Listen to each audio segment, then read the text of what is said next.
Okay. Mr. Chairman, whenever you're ready. Okay, I guess we'll proceed with the roll call.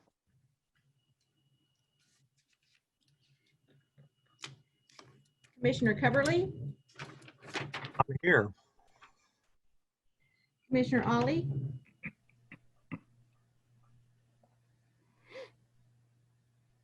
Commissioner Ollie, here, okay. Here. Commissioner Bates, Here. Commissioner Dillingham,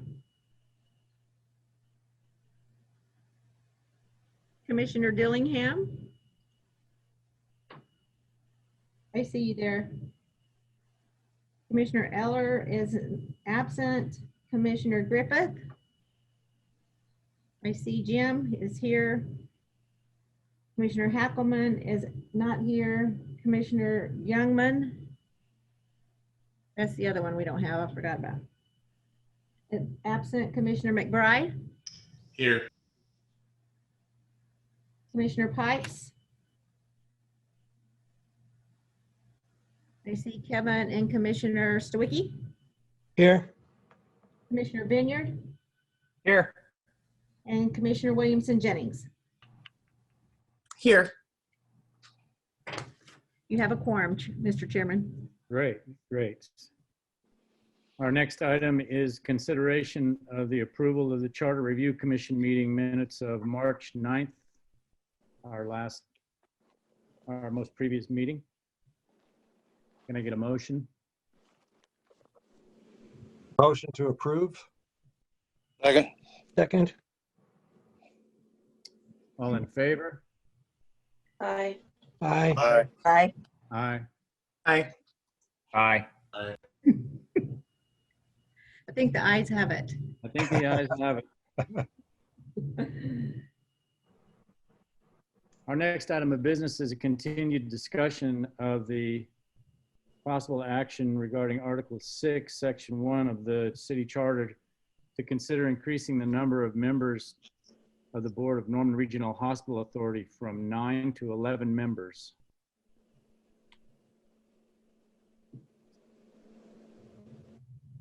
Do we want to do a recap or would you like to go straight to the proposed language? Feels like it's been about 2 years since our last meeting, for me at least, so I'm happy to do a recap. I think that would be helpful. Okay, so one of the proposals in your resolution was to increase the number of board members from 9 to 11 for the Norman Regional Hospital Authority. In part, this is because they have acquired or built facilities in other cities, and so they want to give some representation to those other cities. You all discussed this in March and asked that language be drafted to increase that board membership as requested, but to include in there the language that no more than 2 board members would be from other cities. So at least 9 of the board members have to be from Norman. You also asked and that we express in the report to council, and it's expressed here as well, a strong sentiment that board diversity be considered as a priority for board composition. So that's in here, and that'll go forward in a quarterly report to council. The language that I've drafted for this change, of course, changes the number from 9 to 11, and then added a sentence that said at least 9 of the board members should be Norman residents. A maximum of 2 members may be appointed from other communities in which the Norman Regional Hospital Authority operates at least 1 facility. And then you'll see 3rd line from the bottom, I just found a little error, so I fixed that.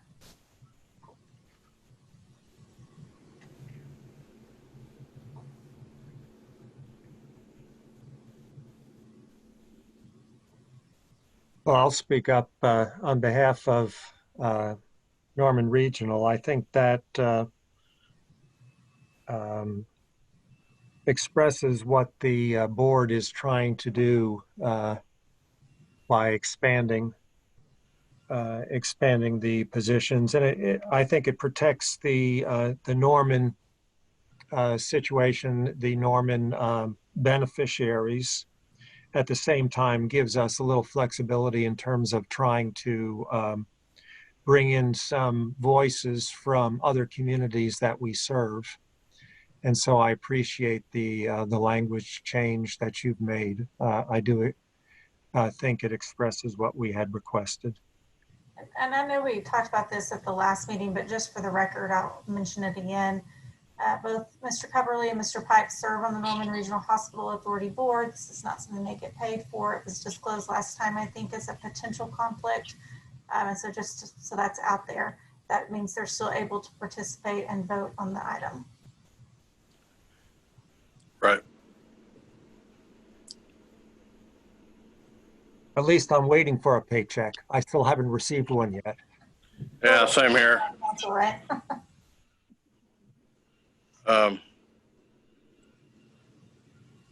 Got to give us virtual checks.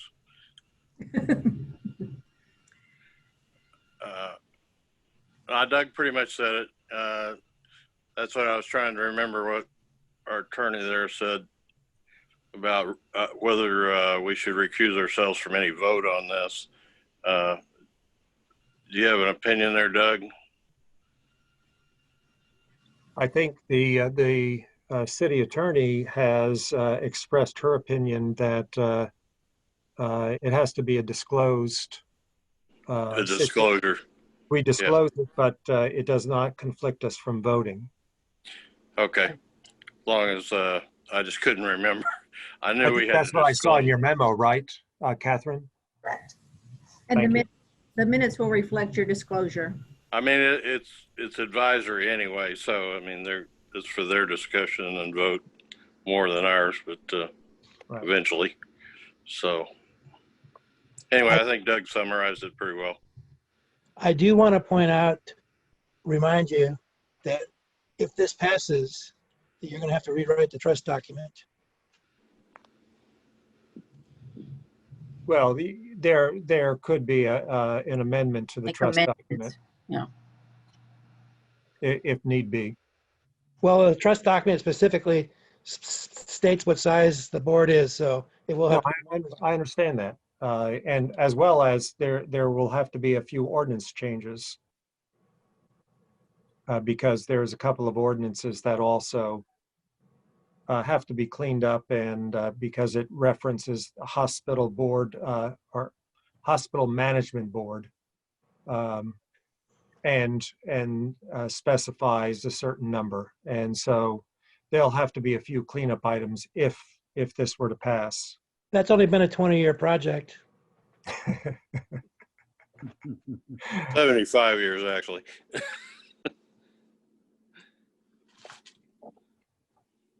Does anybody else have further input?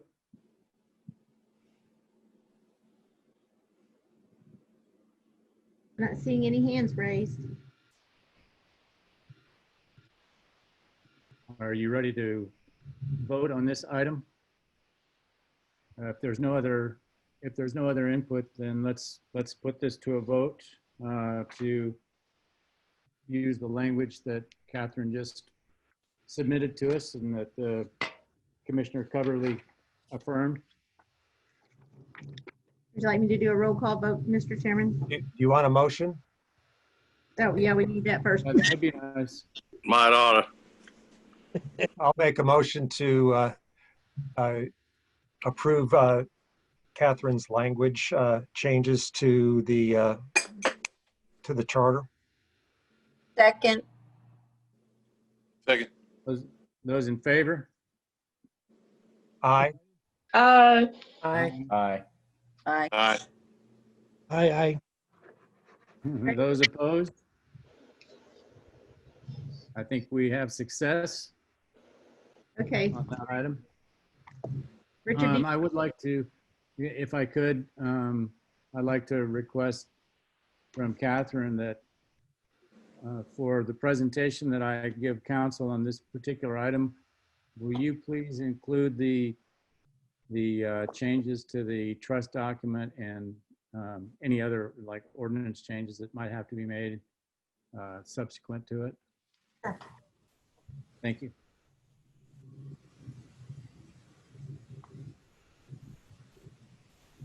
Item 4, continued discussion and possible action regarding the relationship between Norman Regional Hospital and the city of Norman for equitability of benefit versus the burden of the respective parties. This has been a little bit of a difficult item for us to discuss. It came to us from Councilmember Patron, I believe, as she was sort of, she came in to the council itself after we'd already received the bulk of the requests. So I don't think that we ever got a very clear idea of where she wanted to go on this. She wasn't able to attend to give us an idea of what her thoughts were. And so personally, I'm not sure where to take the discussion from here. I'm not sure I understand it either. Yeah. I think Catherine did a very good job in terms of summarizing how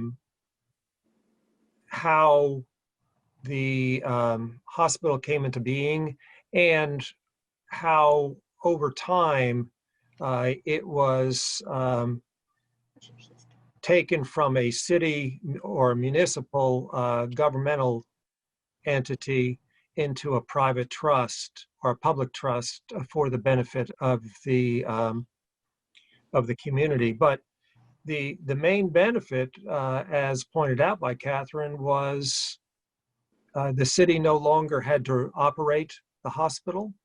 But secondly, and more importantly, the city was no longer on the hook for finances. So if there was any debts, the city was no longer liable for those debts because it was now a public trust, and there was a demarcation, so to speak, between the trust and the municipal finances. And so that alone is a benefit because it now provided the medical services without the city having to operate it or be responsible for it. But I think the biggest benefit, I think, to the community still is the control through appointment of board members. The city still benefits from having local control over the hospital system. And this is unlike having a Mercy come down here and operate the hospital, or having Integris or anyone else, where the board that is ultimately going to make the decisions about the hospital and its services is from far away. They may have a local board that gives opinion. It's kind of like us and the city council. If the city council is making all of the decisions, we can give all the opinions we want, but at the end of the day, we don't have a decision-making authority. And here, the decision-making authority is locally controlled. They may not like everything we do, but at the same time, it is community members making decisions for the community. And that is the essence, I think, of this public trust.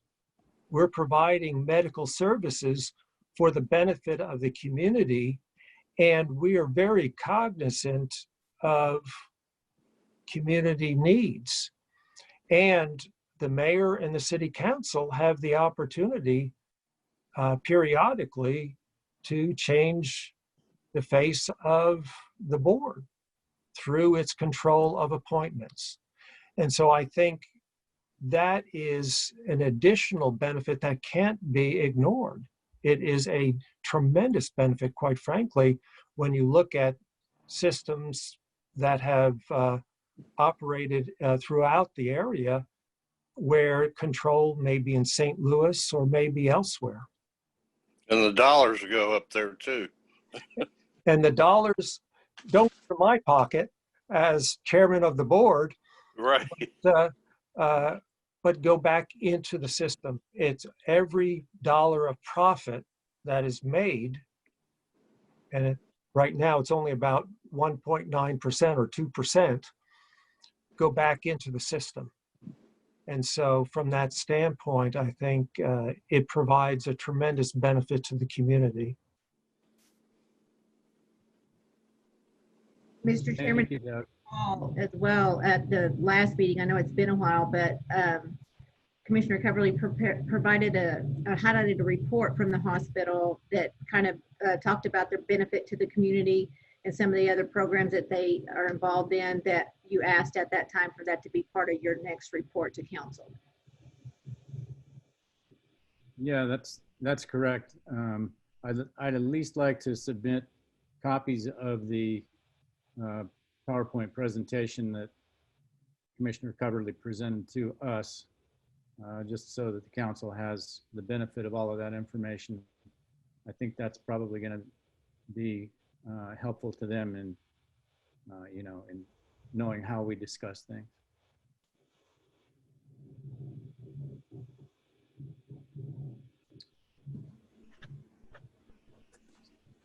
So I suppose in order to move forward on this item, we need a motion. I don't know that there's a particular action that we need to take on this because I believe that the request from the council was that we discuss all of this. So I really don't know if there's an appropriate action to take other than to submit the documentation that Commissioner Coverly has provided for us. I think on your prior items that you discussed and reviewed at council's request, if no action was taken, your motion basically was that no changes or action be taken at this time. If you just want to get something on the record, just show that you discussed it. So move. Second. Those in favor? Aye. Aye. Aye. Aye. Aye. Oh, Mr. Cotter.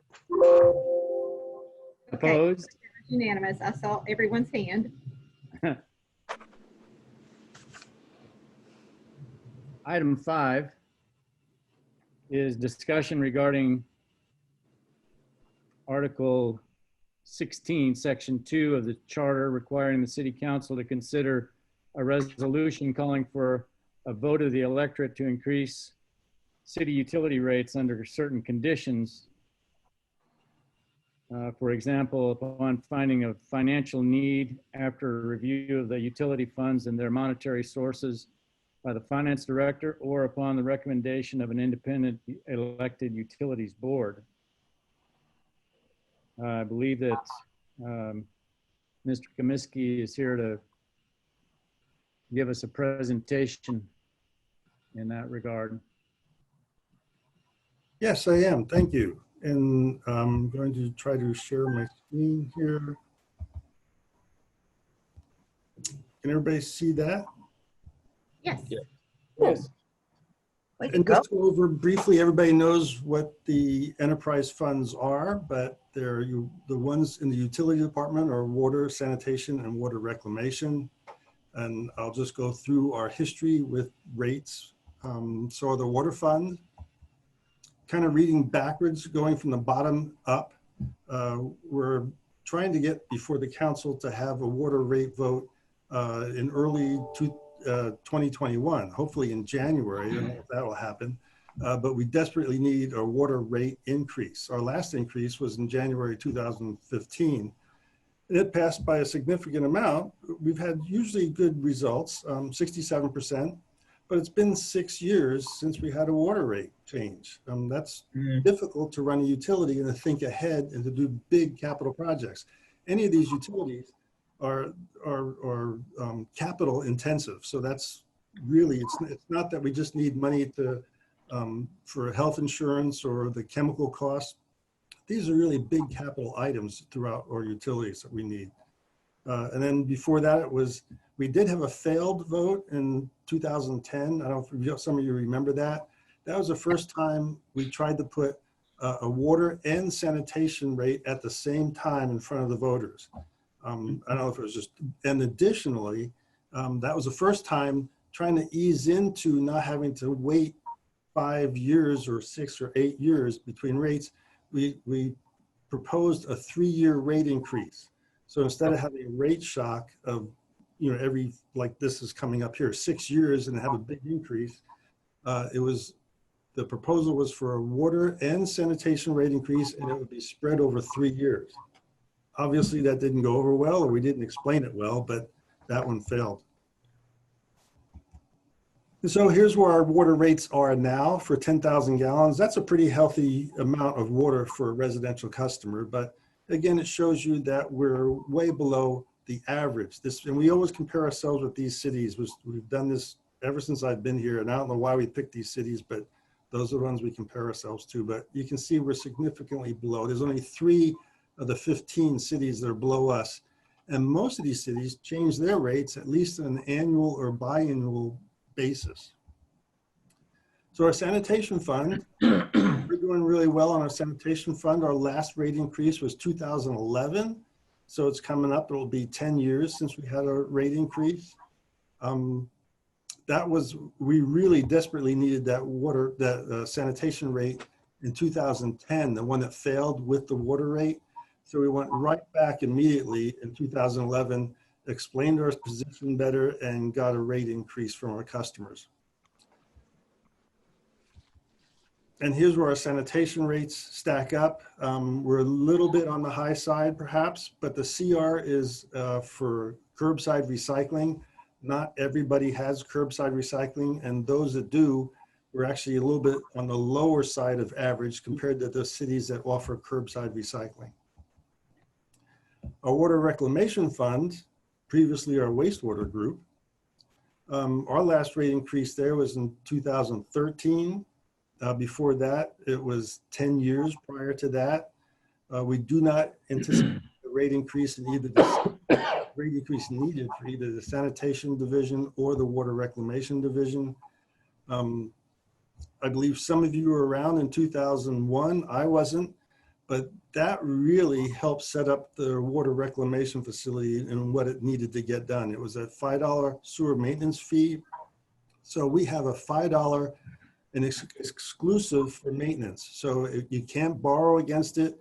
You have to put this money back into the system on an annual basis. So this provides us about $2.5 million a year just to replace sewer lines. So we're the envy of a lot of communities to have that fee. So that's really, really good. So here's where our water reclamation rates come up. You can see we're way below average. There's only one city that has rates lower than us. So we're in really good shape. So putting them all together, we're below our comparable cities. This does include a stormwater rate. A lot of these cities do have stormwater rates in utility rates. We do not. And so even though if you added another $5 or so a month, we'd still be on the low side compared to all these cities. So the thing I wanted to talk about that obviously you've addressed several times, and I appreciate that, is how our water rates go up. They get ratcheted up. And so this slide, can you see my cursor if I move it around? Yeah. Okay, so it doesn't go up even on a slant like this, it goes up dramatically.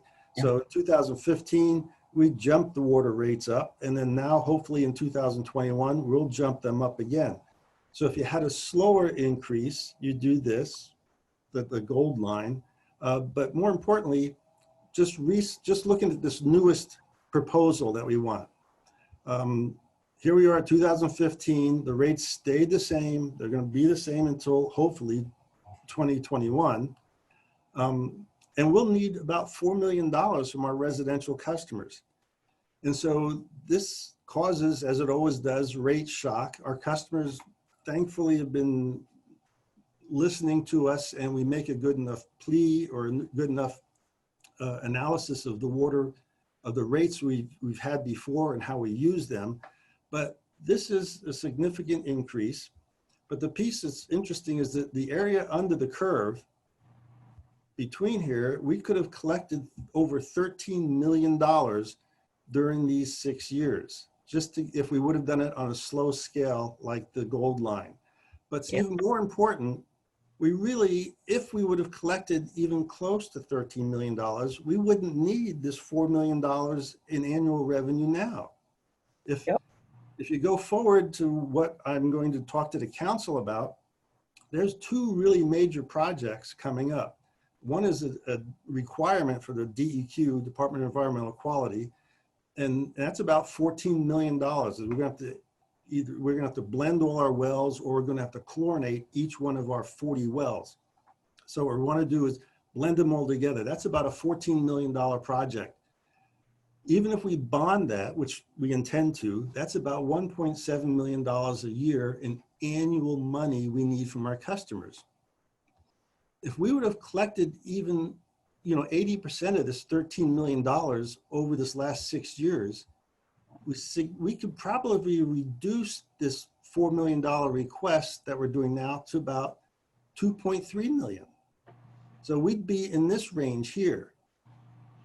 And so that's the piece that our customers are missing, is that, if we do it slowly and gradually, we would get some of these projects we need. We wouldn't have to wait every 6 years and then do this rate shock thing to get their attention, or to get the projects off the ground that we need. And this one particularly will be a DEQ requirement. That's not going to be much of an option for us. So that's all I just wanted to bring up. I know you guys know this stuff already, but I appreciate the opportunity to bend your ear one more time and kind of get this in front of you.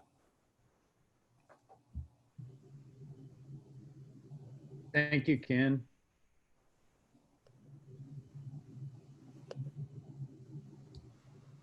Thank you, Ken. Sure. Does anybody have questions? Now, I know that Ken referred to everybody knowing this already, and that probably is true. The people who've served on city council are probably most familiar with this particular conversation. But for those of you who haven't had the benefit of that, or the joy of that, you may want to ask questions that you have regarding either the nature of the funding, or I have a few questions myself, but I'd like to give everybody an opportunity. I have a question for Ken, if he's available. Sure, I'm here. Well, since I was on council, the utilities crises have always been an issue for me. And quite frankly, one of the main reasons I'm on this Charter Review Commission is to address this. All the other things are interesting, but this is the bug under my blanket that I really want to see us do something positive for. So on an annual basis, what kind of percentage would you be looking at if we could just raise rates incrementally as costs go up, to minimize the sticker shock of these unfunded mandates that we get from other agencies? Well, if I go back to that screen, that last shot.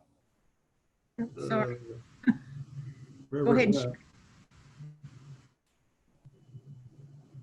Anyway, if you looked at that, the piece that we said,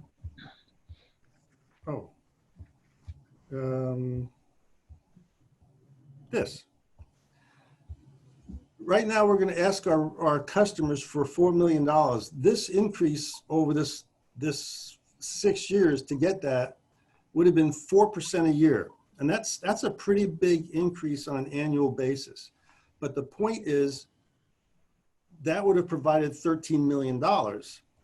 And I guess what I'm saying is, if we had even close to that, this number we want, instead of $4 million, would be closer to 2.5. And so a 4% increase all these past years would give us way more money than we would need at this point. And so I guess what I'm looking at is probably a 2.5 or 3% increase would be plenty of money to get us to be able to set ourselves up. There'd still be occasionally large capital items that we'll need, that will have to go out to like the water, the treatment plant upgrade that we did, that was $33 million. That was a big project. We'd still probably have to go to our customers and say, you know, this is a single project. We're going to need to raise rates to get this over with.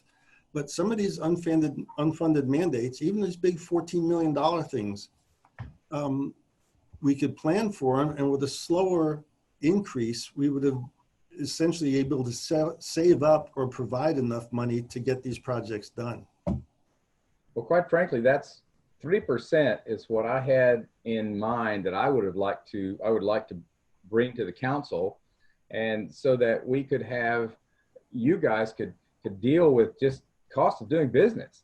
I mean, and then if something like DEQ comes along and says, okay, you need to do whatever, then that goes to a vote of the population, simply because it's unexpected. But if we're rocking along at 3% and that provides us with some extra funding to kind of offset some of these surprises, I don't think that's unreasonable. I really would like to see that happen. And 3% is what I had in mind, so.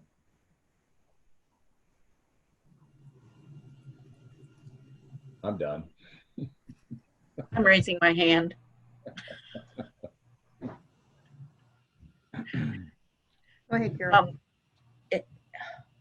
I agree with Jim, and the last charter commission upon which I served with some of you, we came to the conclusion that we really would like council to address this, and in some sort of a paradigm very much like what Jim describes, with some sort of, you know, parameters by which council can raise the rates within a percentage based upon factors that it has to prove to council, and then if something big happens.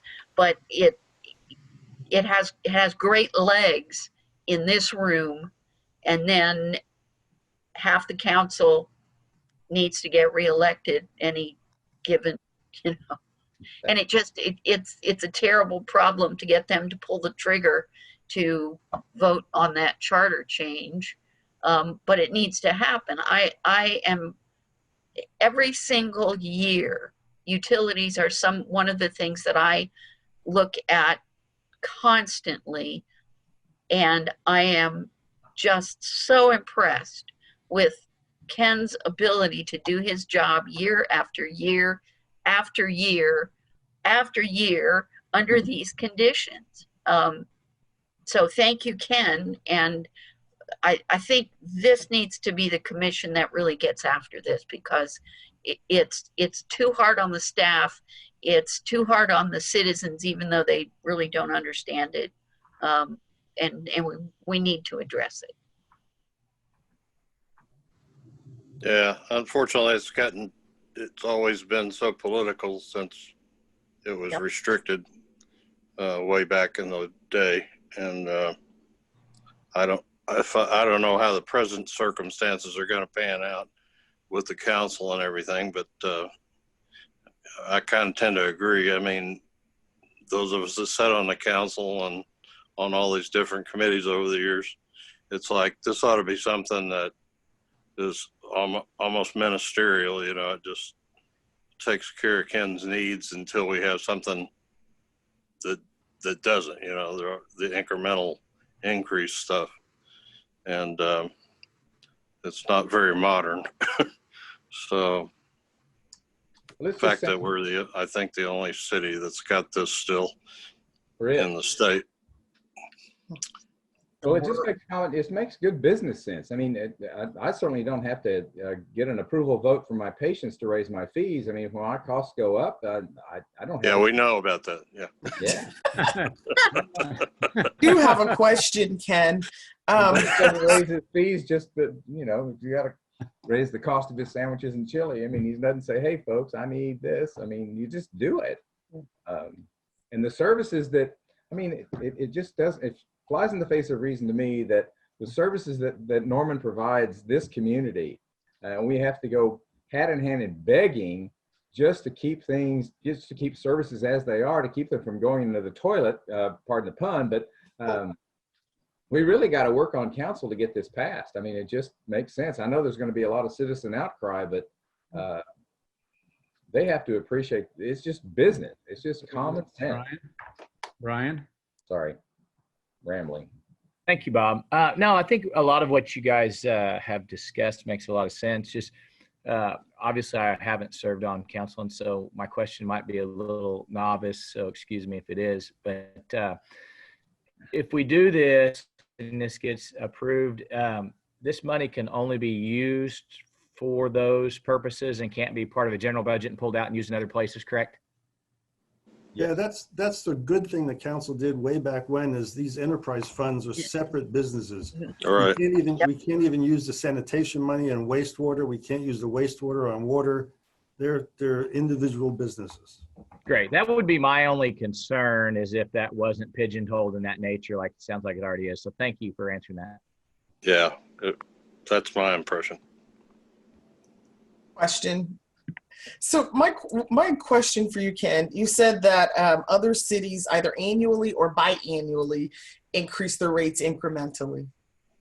Can you just sort of give us a broad picture of the majority of folks do what? How do they raise it? Is it within their charter? Do they have this sort of electoral utility board?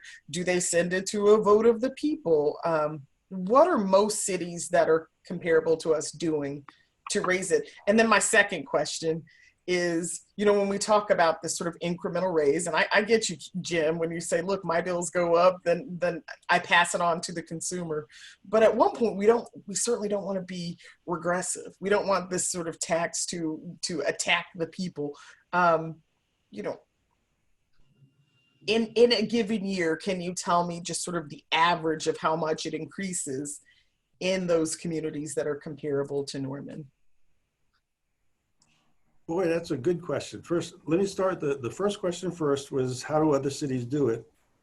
As an example, like Oklahoma City has a trustee board. Some members of council are on that board, but then they have other business people on that board, and they go through. So it's not relying on the utility guy saying, hey, I need more money, so I should get 3%. It has to go before a board, but it's not the council. So it takes, the majority of the board is not the council. It takes some of the political pressure off of that board, or off of that decision that you need to raise rates. But Oklahoma City, since they started the whole Sardis thing, which is almost as long as I've been here, for at least a decade, they just raise their rates anywhere from like 2.8 to 4% a year. And that's kind of one of the good things about that, I guess, is that they give you their ordinance. They give you a piece of an ordinance or a pamphlet and says, here's what the rates are going to be for the next 4 years. They're going to go up.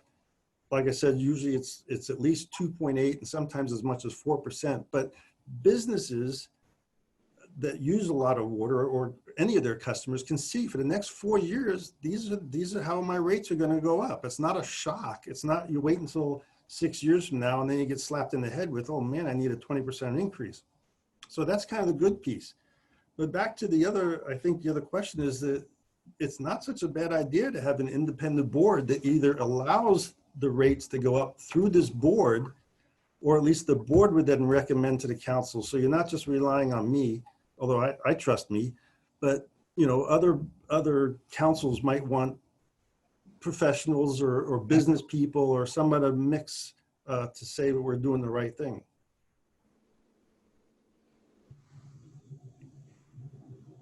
Did you hear your question? You did, thank you. Hey, the problem is council. The times that I was on council, rarely could we put, the utilities are always in need. We got the $5 hamburger that Ron talked about passed, and then we couldn't get the other utility needs passed immediately. During mayor's races, the mayor doesn't want utility rates on the same year that she or he is running for their position. Right, but They our don't mayor want that- did support stormwater, Doug, so I think it's fair. They don't want the controversy. So that means that every 3 years, forget it. When you have 3 utility rates, or the one time that we tried to put 2 utility rates on at the same time, not because we just liked it, but because of the vast need, they did not, council, or not council, the community said no. Yeah. So you have to bring, we tried looking at, can we bring 1 a year? Well, even that could not get council approval, just to look at 1 utility each year, bring forward the needs, and try to go to a vote of the people. Quite frankly, at the end of the day, we just need to do away with the vote, but that's never going to pass council. We could, again, on the same charter committee, we did it last time, we did it 2 times ago. It's a no-go with councils to put a vote to the people to decide, do you still want this utility rate? Jim, you're right, it makes business sense. You can't starve these utilities and expect them to do a great job, but yet they do. But at the end of the day, then you have sticker shock, because then it has to go up 67% or 50% or some rate increase that you shouldn't have to have. But because of the way things are, we wait 5, 6, 7 years. It's insanity. But I don't think the council is going to agree. So I think a 3 to 4% cap per year would make a lot of sense. The other thing you need to realize is not just council. It's council's fault that this happened in the first place. Back in the days before enterprise funds, council decided they needed money, and the water was an easy way to get it, so they doubled the cost of water, and that's what resulted in our charter amendment that required a vote of the people. They managed to get the price rolled back and stuck us with having a vote every time from now on, because one stupid council decided it was an easy source of money. And people in Norman have a very long memory. I had constituents that were still mad because their family farms were underneath Lake Thunderbird.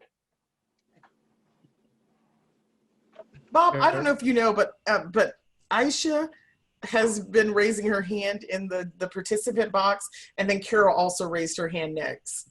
I did not see Aisha. I'm sorry. No, you're fine. You're fine. I think it's just a new environment. So I like all the discussion. I did raise my hand several times, and then Jim, Doug, Brian, everyone's saying the same things, that other cities have a process written in. So I understand. Unfortunately, fortunately, I think we're not such a huge, every time we go to vote for new council members or mayor, we're not such a huge city that it's we don't have very many talking points and selling voting little ticket items, and utilities is an ongoing discussion for a lot of the voters. And so yes, this does become something that people will always try to say, we're not going to raise utilities, or we're going to do this, and we can't keep drying the hole up. I mean, our utilities are amazing. We are one of the first few cities in Oklahoma to offer very diverse recycling and other services.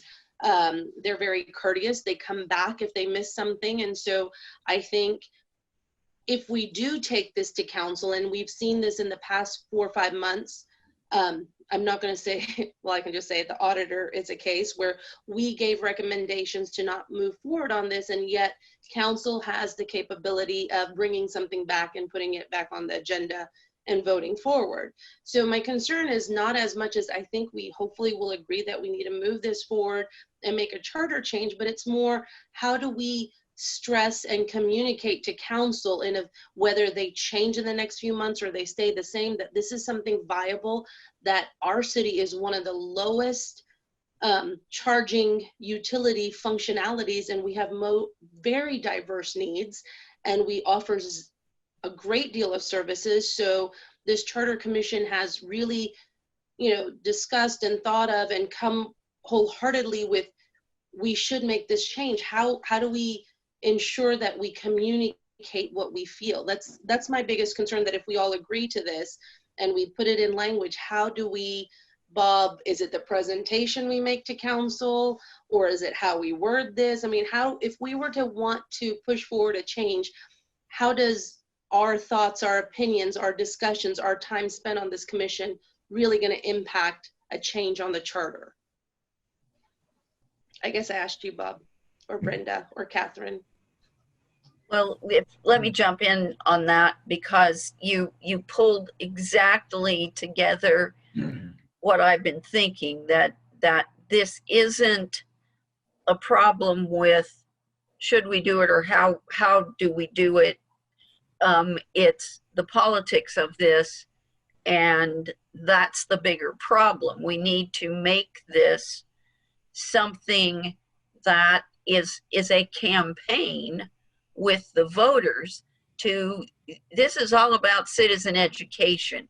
We have to get people to understand that we need to quit thinking of voting for utilities as something that we're ridiculously proud of, because that's where it is with the people. It's easy to grab onto. It's our right. And the deleterious effect that has on our ability to meet the needs of the citizens. I worry about things like national disasters and floods and pandemics and those things, all that can affect our utilities and our water, and the ability of council and the city leadership to react to those has a lot to do with their ability to meet the fiscal needs of those utilities. And I think it just has to be a program, a desire that this is going to be an issue we're going to talk about, and we are going to educate the voters to understand that, yes, we have been voting on it and that worked, but it isn't working, and you still have your vote. You vote for your council representative, and if that's the person that is the profligate spender, that is misusing that authority to raise the rate, then you get rid of them. You still have the power of the vote, but we've got to have a program of citizen education to make this come about. Ken, I have a question for you. Thank you, Carol. I have a question for you, Ken. You, on your graph, you showed us that we were below the cost of an awful lot of other communities on our utilities. Where are we in terms of our functional quality? That is, our utilities, do our utilities function well right now? Yes, they do. And right now, especially on the water side, we're below those other utilities, but if we get the rate we need, that'll kind of jump us ahead a little bit. So right now it's an advantage for me to show you those graphs because our water rates are so low. Does that make sense? And then, so we will kind of jump ahead a little bit, but we'll still be on the little bit of the high side of average. Over the course of the almost, I think it's been almost 50 years that this charter change has impacted our utilities. Am I right about that? Is it 45 or 50 years? Yeah, I think it was in the 70s, right? I think. Yeah, 76. How is our community's history of voting in support of requested rates? How has that performed? It has performed very well, and that's the good side of having your community vote on these rates, is it makes us as a utility provider explain the needs. So we probably have the best educated customers as far as knowing why their water rates do cost what they do, things of that nature. So that's the positive side of the vote. One of the other little, I mean, if we're getting into the weeds of things, if you give me just a second here, one of the, the things when you do total rate making, especially for like water, there'd be different rates for different size meters. Just, you know, a 5/8 inch or a 3/4 inch meter for a residential customer would cost a base rate of X, and that's to replace the meter, to provide the billing, all this other stuff. But a business with a 6-inch meter, the base rate should be a lot higher. That's what many cities do. And I'm sure some of you remember, I've proposed that for the last bunch of rate increases that we've requested. And then Catherine could back me up on this, is that it makes it too cumbersome to explain that in a ballot. Right. Because we have to explain every piece of this nuance. So instead of just saying, this is the rate for your base fee, and this is the rate for the commodity charge of water, then we got into saying, well, a 5/8 inch meter would go from this rate to this rate, a 1-inch meter would go from this rate to this rate, a 1.5 inch meter would go from this rate. And the ballot looked like it was 2 pages long, and nobody's going to vote for that because nobody's going to read it. But by having to be so specific in explanation, you couldn't just say, hey, we need a 3% rate increase. They probably would have done that, or even a 20% rate increase. But having to explain the whole pieces that make that up, I perfectly understand the council said that's no one's going to read it and they're not going to vote for it. Well, will I say something, Bob? Sure, go ahead. It's Ken's, yeah, the length of the ballot and the clarity of it, you know, we all know that's pretty important. But, you know, that's another point to making a change, is that the current system most people, I would guess, Bob, unless you're a business owner and you have a different rate or one of those unique rates for a larger meter, most people, you know, in your neighborhood are not going to know. They're going to think there's one rate. You know, they're not going to know we have a rate for OU or we have a rate for all these other instances. So it just confuses it. And anytime you confuse something like this, it just makes it worse. So, I mean, I'm arguing in favor of simplifying the change to the incremental, you know, capped method, and maybe even to do what Oklahoma City's done. If you got a citizen board, whether you call it, they would be a trust in this sense, that have to huddle up and make a decision, kind of like the MAPS guys do, and then pass that forward to the council. I mean, I don't think that the Charter Commission's the right tool for that. We need to set up something permanent, like a trust, and that would also be the way you build grassroots support for things and give it accountability. Is there anybody who has been trying to get into the conversation that hasn't been able to? I don't want to make that mistake again. I don't see any other hands raised right now, Chairman. Aisha, in sort of in reply to your comments about our unanimity, I'm afraid I'm going to have to be a fly in the ointment. My particular point of view on this is that I wouldn't recommend to the council that they make any changes to the charter on this, that the very long-term experience that we've had is that the community supports the utilities very well, and that the end result of what we've been doing is that we enjoy lower rates than the average community, and our quality of service, our quality of our operations is equal to or better than. And so in my opinion, what we've been doing is maybe cumbersome in regards to the operational side for the city, but in terms of the overall benefits to the community, it is actually superior. So now I realize that I may be the lone voice here, but They make good points. And I promise, I want to assure you all that if you decide that you want to recommend, contrary to my opinion, to the council, I'll make a good presentation without, without trying to taint it with my opinion. Doug? Well, all opinions are important.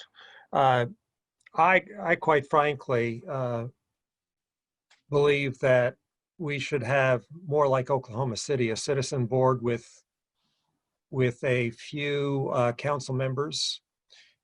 We have a public trust already, so it's a matter of redefining who the trustees are and taking that job away from the politicians, so that the task of deciding if a rate is warranted is up to this public trust, and basically take it out of the function of voting on rates unless they exceed X amount, but allowing this board to decide to determine rates on a yearly basis or a semi-yearly basis or whatever. But we have the tools already that it could be done. It's just redefining who the trustees of the public trusts are, because there are 3 public trusts already. And so you could have a majority of the board being citizen members. And so I think that has some legs and would provide some protections to the community at the same time. Kind of take some of the politics out of it. Question for you, Doug, if I can. Sure. So Excuse me, Jim, I'm sorry, Jim. No, please. Richard was asking to be recognized. First, Bob, I wanted to know you're not on your own. I agree with you. And secondly, Doug, we've already got mixed committees with council members and citizens that don't work as they should. And so I'm not that quick to jump onto that trend. Anybody else now? Jim, did you want to get back? Aisha? Yeah. Well, I guess it might be for Ken or even Catherine. To me, I feel like, I don't know how many more meetings we have in the future, but I would feel like I would be more comfortable. I understand in the past we've done this, is to look at other cities that do have an elected utilities board. What are some of the comparisons? What are some of the trends in other cities? Because as Richard or Bob said, I am hesitant to remove this, remove the disconnect of the citizens by removing the council members, but at the same time, I also feel like there is some level of bottleneck or storm that may come up sooner than later in our utilities area, because we are constantly maybe coming too late to make changes every 3 years, every 5 years. And having a utilities board does make sense, but disconnecting the electoral process or the voting or council is also very worrisome. So again, I don't know, you gave Oklahoma City as an example. Are there other cities that keep citizens maybe more involved and remove the politics out of it with elected officials and just keeping citizens on board and saying the board is going to recommending a change, and it just go through the educative process as our city utility already does. They put the little yellow slips in there. We've got this item coming for vote, blah, blah, blah. And it still goes to vote by the people, but it's just going through a citizen elected or citizen chosen utilities board versus becoming something that people make it an agenda item to get elected, and it just almost cutting that middleman and just working with utility board, still going to vote by the people. So everyone's still connected, but not necessarily through city council. Does that make sense? So it's like, I hear what everyone's saying, but at the same time, if Oklahoma City's only option is to completely, you know, that's the only example, then it does worry me as well. But I just feel like in the past, our commission, we've discussed something, we're kind of on the fence, and we've always asked Catherine or someone magically comes up with examples from other cities. I don't know, there's that fairy behind wherever that does all the research. Is that a possibility? Brian? Thank you, Bob. Everybody's made some really good points on both sides of the equation here. You know, and I think I just want to address kind of the comment about the politics of it. I think even when you set up a board like Oklahoma City, whether you have acting council members on that board or not, somebody's got to nominate those people. And I still think within the community, there's going to be a perceived politics in even that. So I don't think whether we go one way or the other or keep it the same way we have it today, I don't think you ever really eliminate the, you know, what people would consider the politics of the equation. You know, that I just wanted to kind of throw out there. I just don't, you know, depending on who you put on that commission, I think there's going to be a lot of our community would view as biased one way or the other. That's just the way human nature is. And so I just wanted to throw that out there. Thank you, Brian. Ken? I think Aisha makes a good point that we could look at the way other cities do this, but I think we're going to find that no other city requires a vote of the people in order to change their utility rates. I think there are numerous other good models to look at and to follow, but none of them require a vote. No other city in Oklahoma requires a vote of the people in order to change their utility rates. Water quality is an extremely important issue, and the amount of money it takes to maintain water quality is also extremely important. I believe that we need to eliminate the requirement for a vote of the people. I don't know, and I can't tell you right now what would be the best alternative, since there seems considerable feeling that the council would not or could not vote for the utility increases that would be necessary to maintain our water quality. And so you know, in a perfect world, I think we would ask the council to determine, with the assistance of their professionals, the type of rate we would need to have in order to maintain a high quality water system. And that's what they would vote. But that does not appear to be the case. And so while I'm not prepared to suggest an alternative, I am prepared to say that I don't think we need to have a vote of people.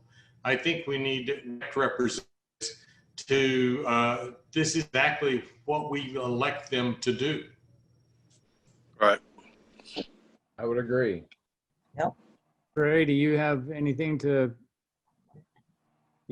you want to say? Yeah, I've been quiet, haven't I? You know, 7 years ago, I remember the same subject coming up, and I remember being kind of passionate about it because I felt the same way Ken and a lot of other people felt about just the reality of where the city of Norman put itself compared to other communities and our what appears to be lack of trust in our elected officials to make good decisions as it related to the fiscal matters of our community, which we trust them to do in almost every other way.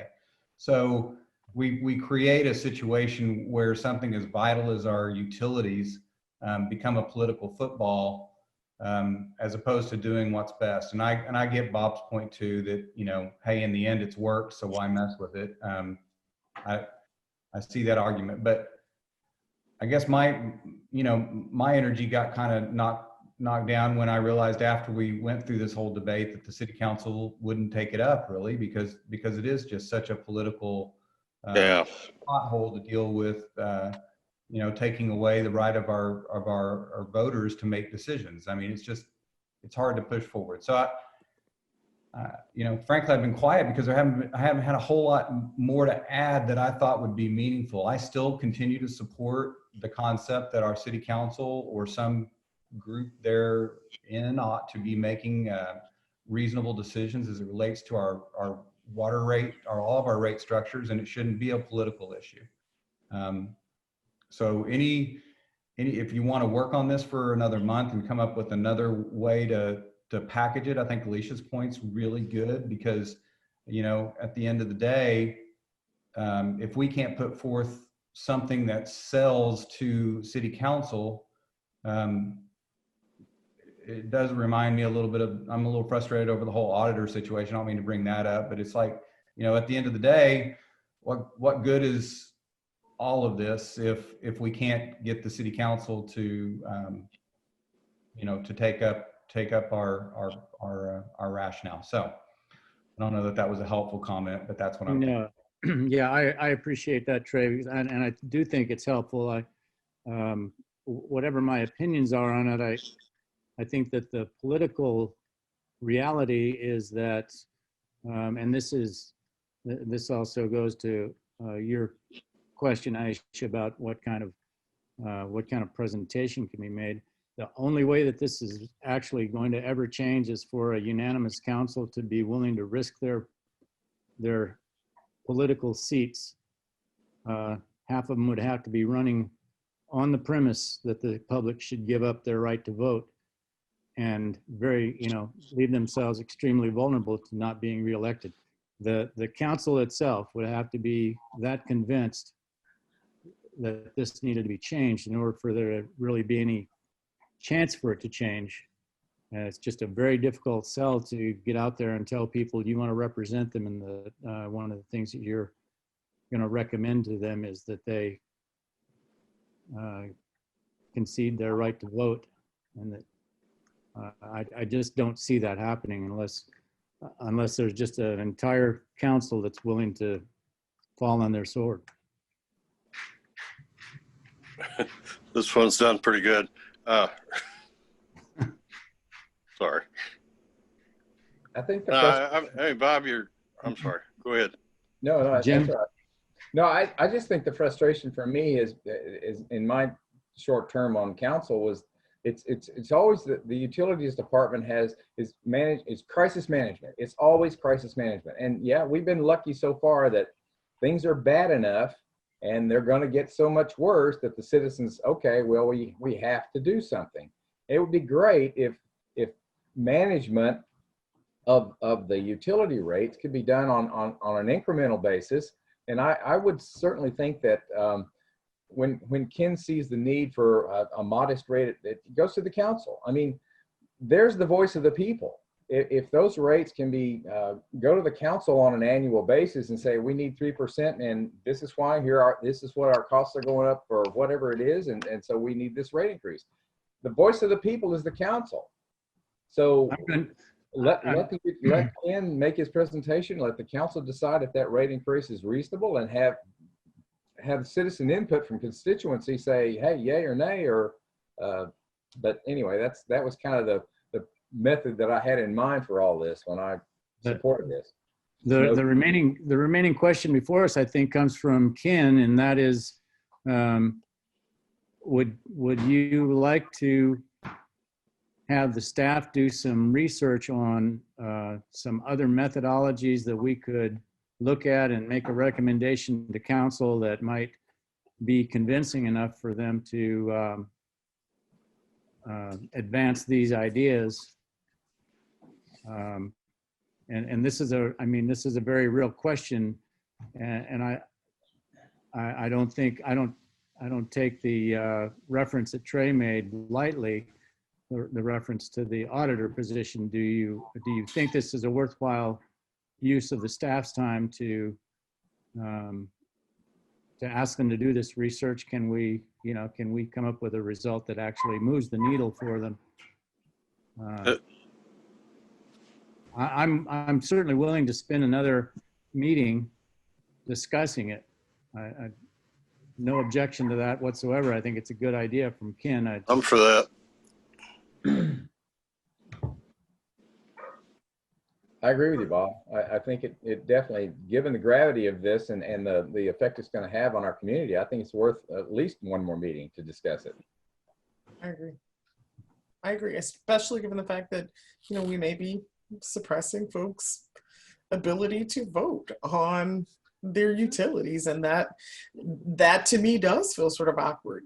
I'm a little closer when we talk about like having this electorate board, elected by the people, but I'm not there with simply taking away folks' right to vote. I mean, for so many reasons. I understand. Doug? One thing that I would like to know is what percent of voters actually vote in a utility rate elections? Because my feeling in general is that relatively few people go out to vote when you have a utility rate election. Excellent So I'd point, Doug. in terms of information, if we're going to get more information, I'd like that information. Yeah, that'd be good. At least for the last 10 years and that's not that many utility votes really. But to see what I can share. Yeah, I have the same. Brenda? We've had 8 failed elections since 1984. The last one being in 2010. The total number of voters that voted in 2010 for the water rates was 9,078. The total number that voted for sanitation rates was 9,009. But prior to that, kind of the average on these other rates have been around 9,000, but there's several in here where the total number of rates in 99 for sanitation and curbside recycling was 5,800. what percentage how many voters do we normally have? That's about 10, I think.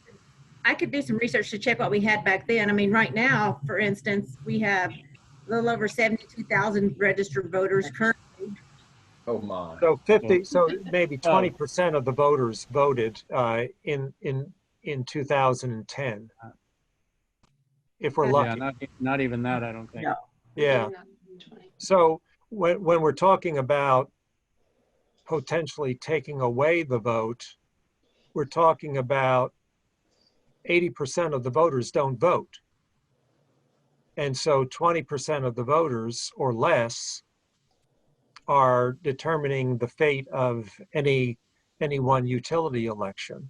But to your point, Doug, it's those same voters who are also typically participating in the 10% election process for the city council. Well, and I understand. And also, Commissioner Cobley, there's still 100% of the people are still paying. So I mean, I get the frustration about voting, but 100% of the customers are still, paying the cost of increasing rates. I understand that, but at the same time, when Ken comes forward with rate increases, it's because of need. And we starve our utilities to extract this low rate. That's in essence what we're doing, is we're starving the utilities, and we have to have such gigantic rate increases. What did I see? One was 67%, 40%, 50% rate increases. We need those because of the fact we starve our our utilities in between, and that's not a good way to do business. And we show most of the time that the voters will agree, and so why not allow them to just increase at 3%, 2.5%, 4% a year? I mean, we know the political will is not there to go to the voters each year. What I would love to see is, quite frankly, is every 3 years that utility has to go before the voters then, or go before council for a rate increase. But that's never that didn't have legs among council, just on an informal agreement to bring one utility forward each year. That, however, might be a charter recommendation that would require an annual review or a 3-year review of each utility, so that decision is taken out of the political realm. That might be a good recommendation that would keep the vote within the hands of the people, and still the decision to go to a vote would be a matter of structure. Aisha has her hand raised. Just real Yes, quick, thank you. something that Commissioner Cupperly said really hit in and reminded me, because I've sit in some of these meetings, I don't know where, why. But if we're doing a little research and we're bringing it back to the next meeting, can we please try to just take some account how much money the city spends to inform 100% of the users who are only, I don't know what, 30% are registered voters who only represent 10% or less of the people who actually go out and vote, but the utility city of Norman pays for informing them of an upcoming change or something going into, that they're recommending to go to vote. They have to put those little printouts, and they have to spend so much money, costs being saved if we have something written in the charter that's every 2 or 3 years review with possible rate increase changes that just goes to council as a presentation and then goes to vote by the people, without having to have all of this printing and other stuff that goes to the side that just spends more money that could be used to have a more concrete process with reviews that doesn't have to just jump up and after years of being starved, as Commissioner Cupperly exactly hit it on the nail, that we are starving our business aspect of our city, but how can we keep it seamless so we have people's votes and keep it seamless so it's in this charter, but also save money? So maybe if we're doing research, the cost for all that printing and postcards and God knows what comes out. Great point, Aisha. Okay, I think we have a consensus on looking at this in our next meeting, and trying to maybe use our time in between, figure out maybe a creative solution. Is everybody satisfied that we have covered this ground? Yeah, I kind of have a question. So what do most folks have an appetite for? Because, in reading the minutes, I was like, I don't have an appetite for the finance director. Like, what do you have an appetite for in terms of moving this forward? And I think this will help us really direct this planning. So, if you're like, I really have an appetite for an electoral board, then let's have them research that. And then we don't have to sort of keep kicking the can down the road with, this is my new idea and let's hold for another meeting. Does that make sense? Yes, it does. And I had tried to work off of Ken's recommendation. Ken, can you help me retrace your thoughts? My comments are based basically on what Aisha brought up, and I'm quite frankly, I've always taken a position back in the last charter commission, and now that I thought was appropriate, but clearly is unworkable, and so I'm having to back up and think, well, perhaps the position that I think is right is irrelevant because it won't be accepted and won't move forward. And so, I think if I had to say for our next meeting, I think perhaps we do need to step back, as has been suggested by others, and talk about what might be possible. Because if it's impossible, we don't really need to spend a lot of time on it. And look at other solutions that have worked in other communities. I think that's a good suggestion, because I know the way some communities used to be set up, but I don't know how they're set up now. I don't know what they're doing. I don't know what the best solution has been. But the other side of it is, and the comments recently that have just come out, you know, what if you required every 2 years there's got to be a vote on the election, on the utilities rate? Every 2 years, everybody's on the ballot with a utility vote, period. End of story. There will be a utility vote. The only question is how much. Then everybody gets to be on the ballot with a utility vote. If you're going to have to, if the people are going to, you know, if that's the solution, is to let the people vote, let's let them vote every 2 years instead of waiting 5 years and having an election for an exorbitant rate increase. That's not bad. Great point, Ken. Just create our own standard. I like it. I think that's a good middle ground of, and I like the way you phrase that. If we can't do the impossible, where's that middle ground? And it may be having a charter provision that says, you know, either on a 3-year cycle so that there will be an election every year as to one of the enterprise funds.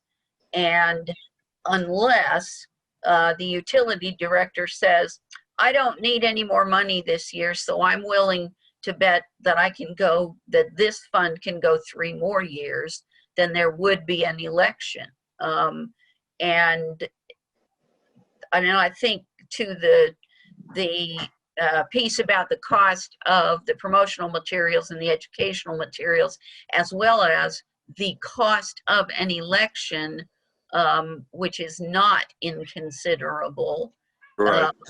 That we, I like taking a look at that specific thing. What would this look like at the next meeting? Your cat's getting in there.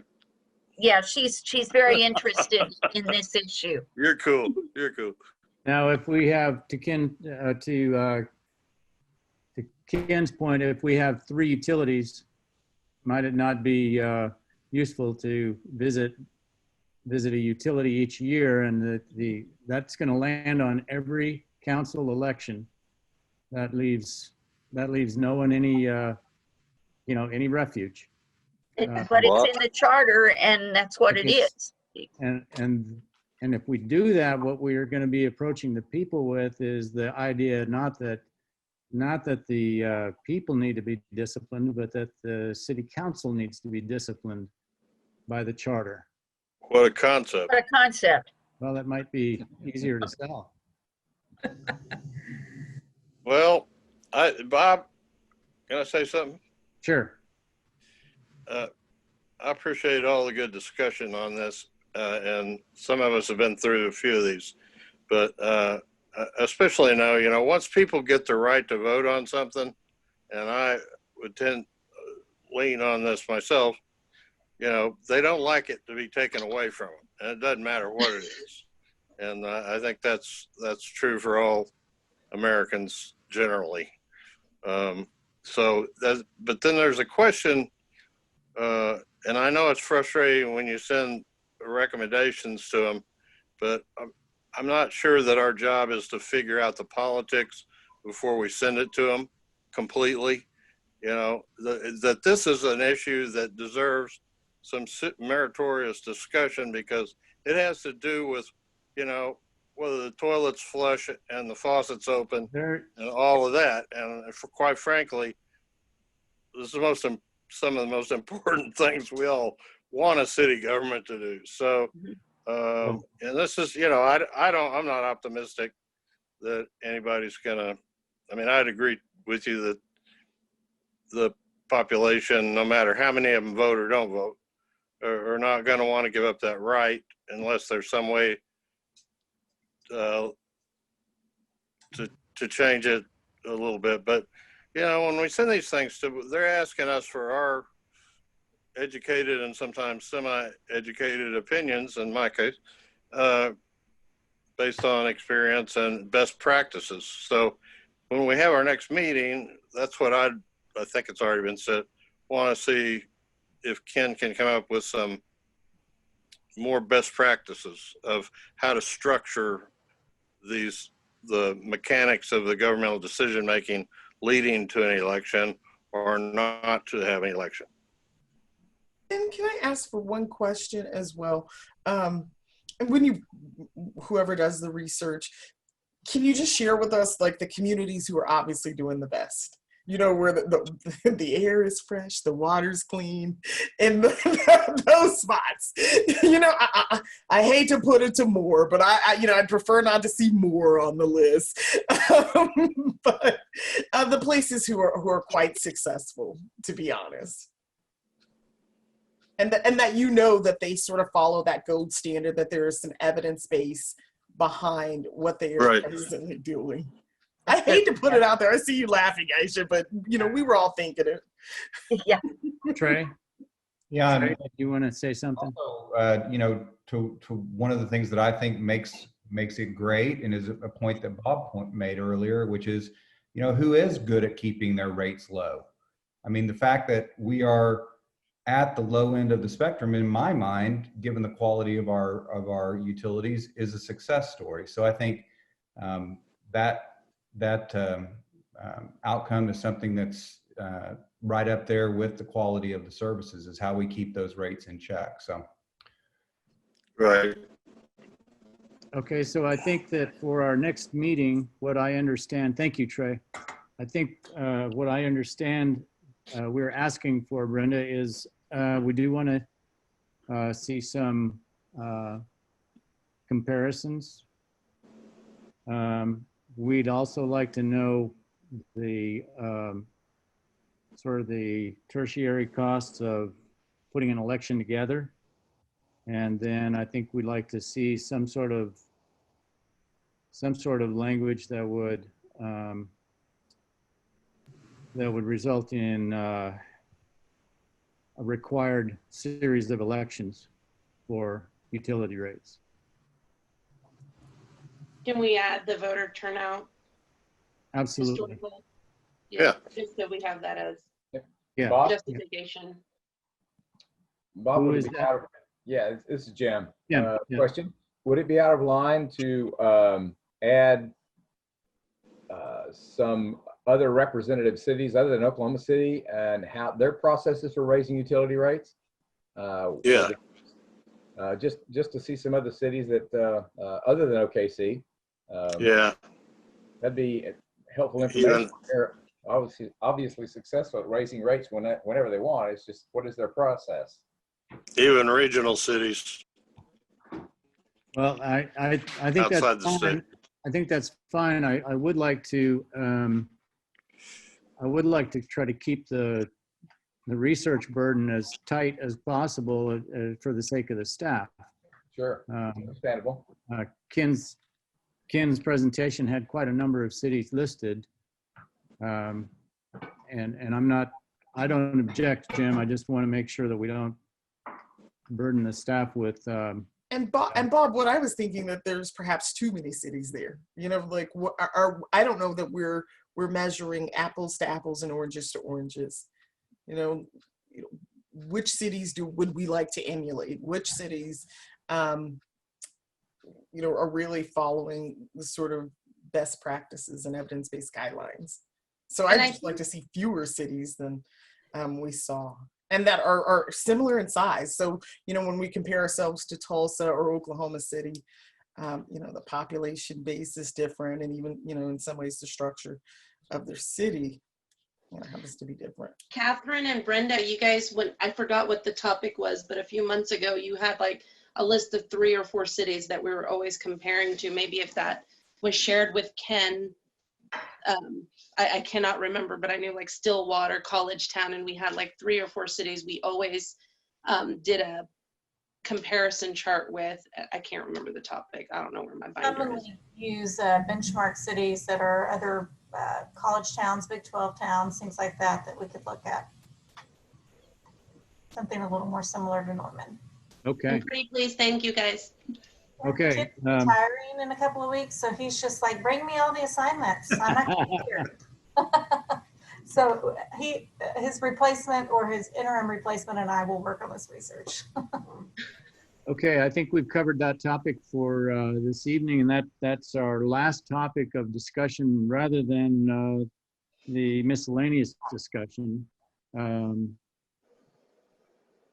I know that, the elephant in the room is that the city council, without any sort of notification to us, has decided to reject our advice and go forward with the request for a charter change for the auditor's position. Anybody have thoughts on that they'd like to share? And I think the value of this is that I would anticipate that the city council also has the benefit of at some point hearing the comments of our. What do they think, Bob? I mean, I gotta ask, because having worked with the legislature for years, somebody's always wanted an audit on something and then been on boards. We have audits as a matter of course in law. And I'm kind of wondering what it is that they, or the sponsors of that, do you have an insight into what they really, their expectation that they're going to get out of that? No, I I don't. contacted, because I was watching the city council meeting. So I had contacted Patron, Bierman, made contact with Scott, no response. And even talked to Castleberry, who initiated the first request for the auditor. And all were in agreement that we did not have the information, that the auditor would be covering things that would be more continuous internal audits versus the annual audits, and that information wasn't pertained. And I had made a request, we hadn't met in July, that we have a July meeting coming up, if someone could take some time out and share the information with Bob and Brenda so we can address it again. Yeah, that'd be helpful. Back on the tablet, and they seem to have discussed it at a financial meeting or something, that they're just going to move forward because we didn't have the right information. But a lot of it was, the first thing was figuring out who was a council member who initiated the request, and talking to Castleberry, and then talking to my own ward members and council members, and just trying to figure out if they are going to discuss it or if they're going to pass it along. And it just seemed like everyone at that point maybe had already made a decision that we didn't have enough information as to, we thought it was an annual audit, more external, more big picture that's already being done. And they were talking about consistent financial review of records and other things like not just financials, just auditing of tasks and outcomes and goals and just so many other things. Yeah, there's a lot of other creatures other than, yeah, that's why I asked that. Well, I think, Kevin, I think. And I didn't really expect an answer. So I think what they are hoping to get out of it is a more objective financial analysis than what they believe to be getting from the staff. I hesitate to say that on the record because that's general enough. You're safe. Nothing has been sent to us on the record, so everybody, and we were in that position where our discussion of it was limited by the fact that we didn't have a great deal of information from them. So I wonder if they know they can ask for a special audit. Richard? I would think it was most likely related to those 2 occasions of found money. Yeah. Well, I want to make sure that all of you know that I have formally asked the mayor and Councilmember Bierman, who is my council representative, but I have formally asked them both to, in the future, give us the courtesy of a heads up. Absolutely. With hopefully some explanation as to, why they would want to go contrary to our recommendations. And I recognized to both of them that it is obviously their prerogative, but we spend an awful lot of time and have prided ourselves in having good conversations that are not necessarily just a matter of everybody agreeing. And we think that our conversations don't just merit their review. We think that our conversations merit their respect. So I just want to make clear to you guys that I think that I've tried to defend us, to defend our place in this process going forward. Well, maybe we can invite the mayor to talk to us at our next meeting about that specifically. If that is threatening to someone, I don't have to stand for re-election, you know, so. I think that the mayor gave me a very positive response. Yeah, And so I understand. I appreciate you doing that. I don't think that they were necessarily intending to be dismissive, but I think that that's the way it came across to a number of us. And I just wanted you guys to know, for your sake and for the record, that I've asked that not happen again. No, I appreciate you standing up for us. Yes. Thank you, Bob. Thank you, Bob. If anybody else has anything to add, now's the time. Otherwise, let's adjourn. So move. Can I get a motion? So move. Second, amen. Second. How's the cat vote? Everybody that votes no, just stay on Zoom. I have one to the right of me, one to the left of me, and they're like, it is an hour past supper, Mom. They're Yeah. doing well behaved. I had to feed the dogs early tonight. Thank you. Thank you. Brenda, hang on a second. And Catherine. Thanks, guys. Ladies. Bye. Ken, thank you. I found out Be how safe, to raise everybody. Thank you, Ken. And congratulations. Doug, we got a deal in the morning, right?